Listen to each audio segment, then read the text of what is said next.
Христос воскресе, дорогие братья и сестры! Ныне мы находимся у здания Центрального окружного военного суда по городу Самаре. И как члены Русской Православной Церкви Царской Империи во главе с ее предстоятелем, державным патриархом Зосимой, имеем намерение вызвать в качестве свидетелей, пока в качестве свидетелей, и призвать к ответу тех лиц, граждан и ключевых фигур Российской Федерации, о которых ныне мы вам расскажем.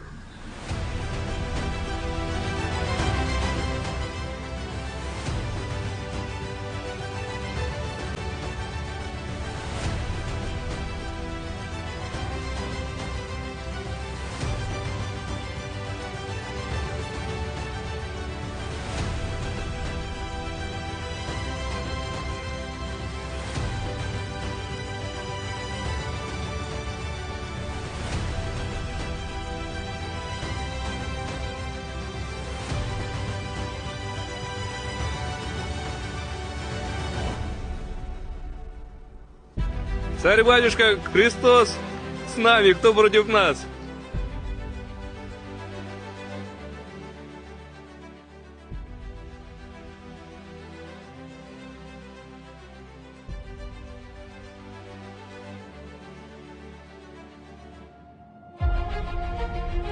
Самый большой националист в России – это я. Национализм – это первая стадия к нацизму. Мы, евреи, обеспечим полное процветание нашему национализму, еврейскому сионизму, а точнее еврейскому фашизму, который в своей скрытности и мощности является сверхфашизмом. А славянина русского можно уничтожить, но нельзя покорить. Вот почему это семя подлежит ликвидации, а на первых порах резкому сокращению своей численности.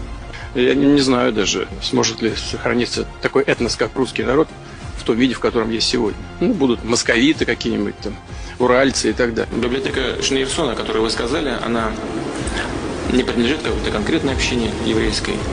Она принадлежит и нашей, российской еврейской общине тоже. Ну и вообще, она принадлежит российскому государству. According to the Constitution, the recognition, observance and protection of human and civil rights and freedoms is the responsibility of the state. Article 2 of the Constitution. Human and civil rights and freedoms are directly applicable. They determine the meaning and application of laws, the activities of the legislative and executive branches and local government, and are ensured by the judiciary. Article 18 of the Constitution. The President of the Russian Federation is the guarantor of the Constitution of the Russian Federation and the rights and freedoms of human and civil rights and freedoms. Article 80, Part 2 of the Constitution.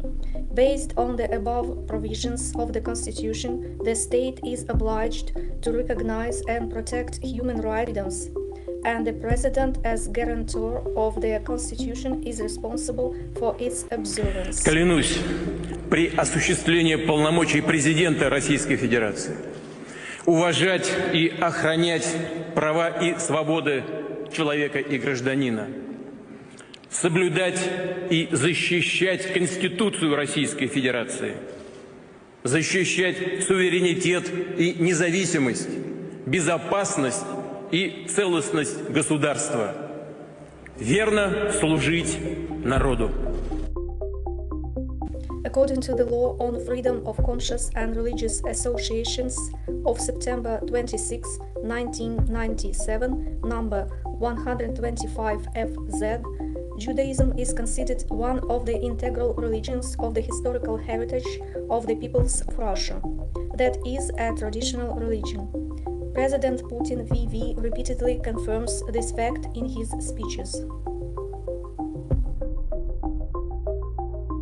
Иудаизм относится тоже к числу наших традиционных конфессий, традиционных религий. Иудаизм, как известно, это одна из 4 традиционных религий в нашей стране. И этот статус иудаизма установлен законом Российской Федерации. But there are several denominations of Judaism, conservative, liberal, orthodox, and so on. Judging by the fact that Rabbi Beryl Lazar of the ultra-Orthodox Jewish organization Chabad was appointed chief rabbi of Russia, it follows that the traditional religion of Judaism refers specifically to this Chabad-Lubavitch denomination, which, as many researchers and experts claim, broke away from traditional Judaism and degenerated into a separate religion. The vast majority of representatives of Judaism in Russia represent this particular religious movement, despite the fact that many Jews who also negatively profess Judaism belong to this religious group, Chabad-Lubavitch, as confirmed by Eduard Khodos, a well-known Jewish public figure, writer and publicist, a researcher of the Chabad sect, and the former head of the Kharkiv Jewish community, in his video Schneerson's Windows, or It's All in the Bag, Materials for the Slavic Tribunal, in which he quotes Yaakov Kedmi, an Israeli diplomat.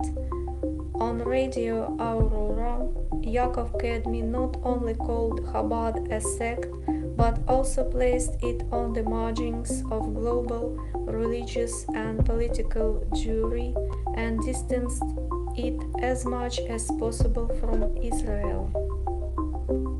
В прошлом выпуске я приводил нарезку из программы на радио «Аврора», в которой Кедми во всеуслышание назвал Хабад сектой. Что случилось буквально через несколько дней после его откровений, рассказал сам Кедми в программе «Вечер с Соловьевым» от 26 февраля 2023 года. Вчера в европейских санкциях я вдруг читаю: санкции ввести персонально против Якова Кедми, гражданина Израиля. Сам этот факт, он подчеркивает то, что у них нет других способов бороться с такими, как я. Они не могут дискуссировать со мной. У них нечего возразить. И поэтому они и часть олигархов, которые их проплачивали, пытаются просто заткнуть там рот.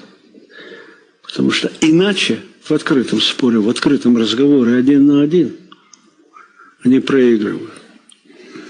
Они вот ставят мне в вину, почему я обвиняю Европу, потому что она породила нацизм. Ну, пусть они посмотрят в зеркало.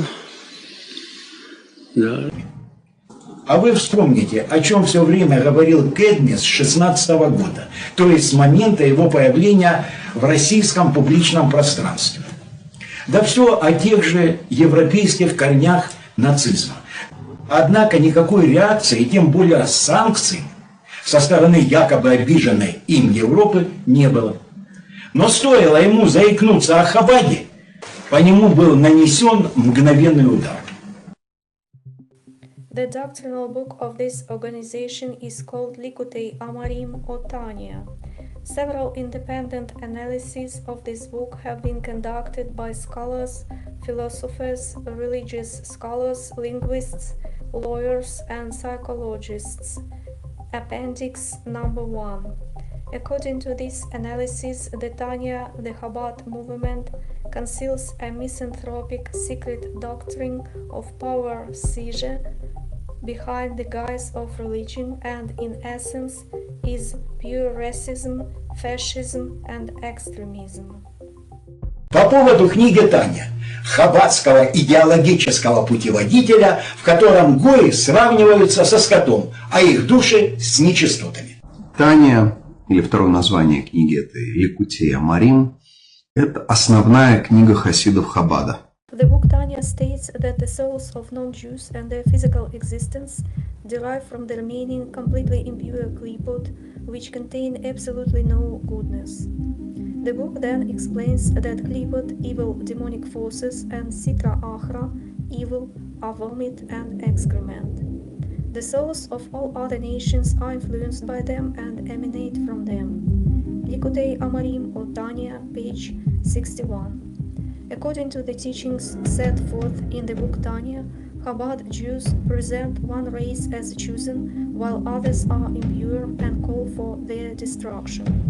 The book Tanya preaches a hateful attitude toward people who are not members of a given religious group, other nations and sinners, and so on. Non-religious Jews. A quote from the Tanya: "The perfect righteous man hates the sight of evil." Sitra Achra. For great is his love for God and his holiness. The greater his love for God, the greater his hatred for the Sitra Achra and his aversion to evil. Part 1, Chapter 10, page 75-77. According to the teachings of the Chabad sect, the perfect righteous man must hate the sight of evil, Sitra Achra, and its derivatives, including the world in which we live. And the more he loves God, the more he must hate this world. Since the nations of the world are equated with absolute evil by the Tanya's assertions, it follows that the hatred of the righteous men of the Tanya must extend to the nations of the world as well. Eduard Hodos, a well-known public figure, writer, publicist, Chabad researcher, and former head of the Kharkov Jewish community, writes, according to the Tanya, the apotheosis of world history for Chabadists is the destruction of all life on earth, with the exception of millions of Jewish souls, sparks that will begin the process of eternal hovering above the desolate land. This is confirmed by the plan of the Chabad-Lubavitch Jews to exterminate the Russian Slavs, voiced by their leader, the 7th Lubavitch Rabbi Schneerson, in 1994. Official publication of the text of the speech published in the newspaper Slavyanin, number 4, 32, 2001, Vologda. Quote, "We will ensure the complete prosperity of our nationalism, Zionism, or more precisely Jewish fascism, which in its secrecy and power is a super-fascism." Despite such claims, the fascist ideology of the Chabad sect has become a traditional religion in the Russian Federation.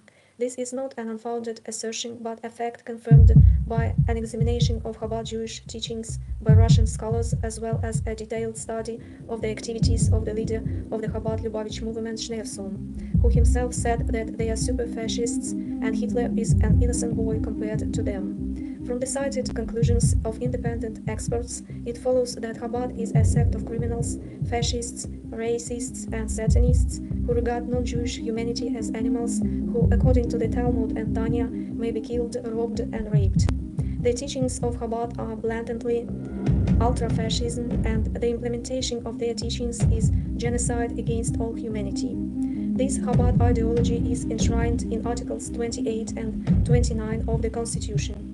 Article 28 states that everyone is guaranteed freedom of conscience, freedom of religion, and is permitted to freely choose, hold, and disseminate religious and other beliefs and act in accordance with them. And so, by allowing the Chabad sect to freely act according to its extremist beliefs, the Constitution of the Russian Federation legitimizes it as a legitimate religion and a traditional one at that. The conclusion is obvious. The Constitution has recognized and legitimized Jewish fascism, and those who oppose it are declared criminals and enemies of the state. Article 29 of the Russian Constitution prohibits religious superiority, meaning this article forbids us from preaching that orthodoxy is superior to Judaism, Satanism, or any ideology that preaches fascism. According to Russian law, we are forbidden from saying that God is superior to the devil, which is blasphemy. And it was Putin who legislated the fascism of Chabad with its Russian and anti-human ideology, thereby legitimizing crime in our country. By such actions, he has pushed respectable people to the point of making it impossible to reconcile the observance of God's law and the laws of the Russian Federation. He has forced Orthodox believers to choose. either be complicit in the genocide of Jewish fascism and traitors of the motherland, or refuse to support Jewish fascism and thereby fall under the very articles of the Russian Criminal Code in which we are accused. Chabad is not just a religion. This is a terrorist political group hiding behind the religious guise of Judaism. Beryl Lazar's words about the Quiet Revolution confirm this. Russia has known many revolutions, but the most peaceful, the quietest, and the most effective is the revolution created by emissaries of Chabad. These words were spoken in New York at a convention of emissaries of the Chabad movement. Appendix number 2. Putin, as the president of the Russian Federation, proposes and approves laws and is the head of the executive branch. According to these laws, Chabad members, fascists and terrorists can live freely in the Russian Federation, destroying the Russian nation according to Schneerson's plan. Putin meets openly with them, supports them in everything, speaks of the great contribution of the Jewish community to the development of the state, and so on. In other words, he contributes in every way to the development of fascism and the destruction of the Russian population in the Triune Rus. All of Chabad's plans are being realized, according to Lazar, thanks to Putin personally. Never before has any leader of Russia or the USSR done so much for the Jews as Putin in every respect. Unprecedented. Now in Russia many city mayors, regional leaders, ministers and government officials are Jews. This has become the norm. After several meetings with Putin, Ariel Sharon, in confidential conversations with me, repeatedly emphasized that the Jews and Israel have our greatest friend in the Kremlin. Russian Herald newspaper, appendix number 3. Schneerson's followers, Lazar, Boroda, and others who agree with his idea of destroying peoples, primarily Russian Slavs, are for some reason not recognized as terrorists. And ordinary people who disagree with fascism, who actually stand up for the defense of their faith and fatherland, are considered terrorists and extremists under many Russian laws. Article 205 of the Criminal Code. This is flagrant lawlessness, unprecedented in our land. Our Russian people once defeated German fascism, but today in Russia we are dominated by Jewish fascism, which is far worse and more dangerous than German fascism, and it cunningly hides behind the guise of traditional religion and influences all structures of power in Russia.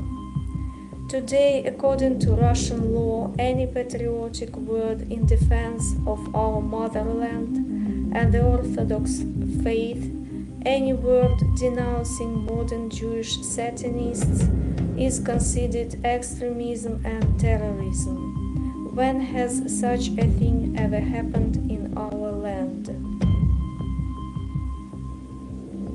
Why did he put people in such a difficult situation? Because essentially with any choice they make regarding the issue of Jewish fascism, they become a criminal under Russian law. By agreeing with it, they become an accomplice, subjecting them to prosecution at the Nuremberg Tribunal of 1947. And by renouncing fascism, they fall under other articles of the Russian Criminal Code. Without questioning Putin as a witness in this criminal case, it is impossible to establish the truth of the accusation. A fair and objective resolution of the case depends on the clarification of these circumstances. According to Article 56 of the Russian Criminal Procedure Code, a witness is a person who may be aware of any circumstances relevant to the investigation and resolution of a criminal case and who is called to testify. Based on the above, in accordance with Articles 56, 278 and 278.1 of the Criminal Procedure Code of the Russian Federation, I demand 1. Issue a ruling to summon to the court hearing via video conferencing a new witness, Russian citizen Putin, located at the following address: Moscow, Manezhnaya Street, 210, Kremlin. 2. Attach this petition to the case file. Appendix. Appendix number 1. Examination of the Jewish teaching of Chabad as set forth in the book Tanya. Appendix number 2. Screenshot from Lechaim magazine Beryl Lazar's words about the Quiet Revolution. Appendix number 3. Screenshot from the Russian Herald newspaper. We Jews and Israel have our greatest friend in the Kremlin.